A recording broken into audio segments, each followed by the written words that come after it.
அனைவருக்கும் வணக்கம். வாழ்க வளமுடன். ஒரு நாள் நீ ஜீரோவாக இருந்திருப்ப, எதுவுமே இல்லை கையை தவிர.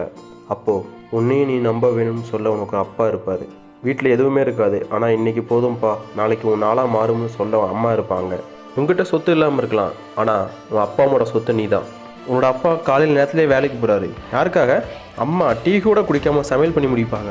யாருக்காக? உன் கனவு நனவாகும்னு அவங்க ஓடிட்டு இருக்காங்க. நீ ஏன் இன்னும் உன் கனவுக்காக ஓடலை? உன் வாழ்க்கையில் நிறைய செட்பேக்ஸ் வரும். வாழ்க்கை என்னதான் வச்சு செஞ்சாலும் நீ நின்றுடக்கூடாது. ஏன்னா அவங்க நம்பிட்டாங்களே.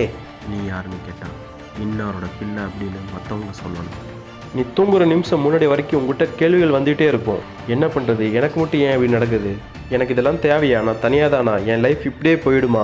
தப்பில்லை, இந்த கேள்விகள்லாம் வருதுன்னா நீ இன்னும் கிவ் அப் பண்ணலை, நீ இன்னும் ஃபைட் தான் பண்ணுற.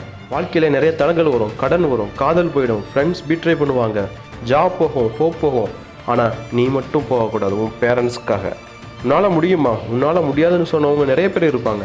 ஆனால் நீ ஒரு தடவை உன்னோட சைல்ட்ஹுட்டை பார்த்து சொல்லு. அந்த நாள் கூட நீ தனியாக தான் பண்ணியிருப்ப, உன் அப்பா அம்மா கூட. உன்னோட வெற்றி நீ வாங்குகிற சர்டிஃபிகேட்டில் இல்லை, நீ ஜெயிக்கிற ட்ராஃபியில் இல்லை, அப்பா அம்மா முகத்தில் வரும் அந்த சிரிப்பு தான். நன்றி, வணக்கம்.